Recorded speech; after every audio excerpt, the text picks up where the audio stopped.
Welcome back. We've just heard that the Sudanese army says it's going to extend the 3-day ceasefire brokered by the United States for another 72 hours. It had been due to expire in just a few hours from now. Well, even so, the Sudanese army did today renew airstrikes on rival paramilitaries in the capital, Khartoum, and the sound of airstrikes and anti-aircraft fire was also reported in the cities of Omdurman and Bahri.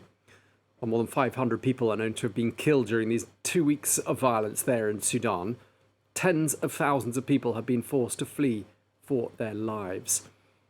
Well, we can speak now to Marie-Helene Verney, who is the representative of the UN Refugee Agency, the UNHCR, in South Sudan. Thank you so much for taking the time to speak to us at what must be a very busy time for you. What is the situation in South Sudan, and is this where the majority of refugees are fleeing to? So South Sudan is quite an interesting situation. South Sudan and Sudan have a long history. South Sudan got its independence from Sudan just 12 years ago. And there are about 800,000 South Sudanese refugees in Sudan. And these are, in fact, the people we're seeing coming back now. So people who were already refugees in Sudan, very vulnerable, coming back with no preparation, obviously. The numbers we're seeing at the moment are about 14,000 have come back. I'm going to say really since last Thursday. And what's particularly worrying is that the numbers are really going up every day. To give you an idea, on Monday, we had 900 people. Today, as of 5 p.m. today, we had 3,600 people that came in.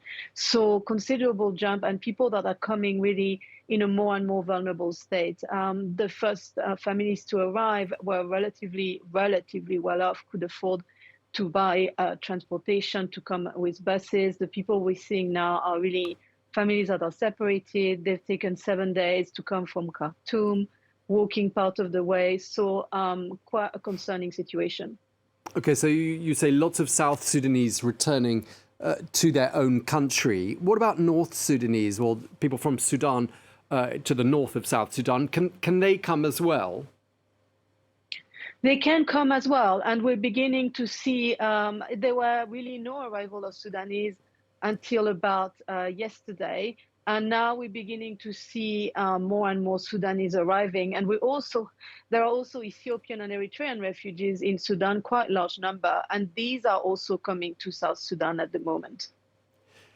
And presumably you didn't have the facilities in place, and neither did the aid groups operational in South Sudan to deal with this kind of an influx. No, I mean, UNHCR does border monitoring. We are at the borders just to make sure that people are not coming in on a regular basis. But the main entry point where the families, well, there are two.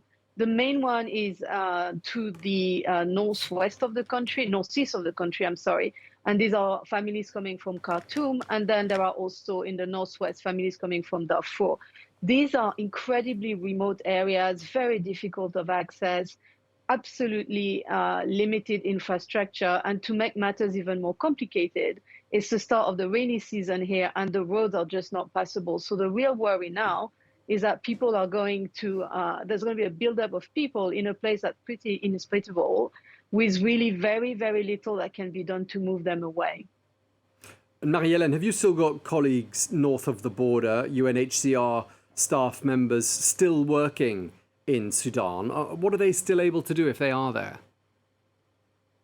Well, all our colleagues in Khartoum have been evacuated. About half of them have left the country. These are the colleagues who had families. They've actually been evacuated to Nairobi. The others have been moved to a place called Port Sudan, which is Port Sudan is really the access to the sea. It is quiet for the moment, so they're trying to regroup. Colleagues in Darfur, we are trying to evacuate. And the others in areas that are a little bit more quiet for the moment are still working. And as we've been saying, even before this conflict started, about a third of the Sudanese people needed humanitarian assistance. That's going to increase even further, isn't it, now, given that the country's descended into chaos?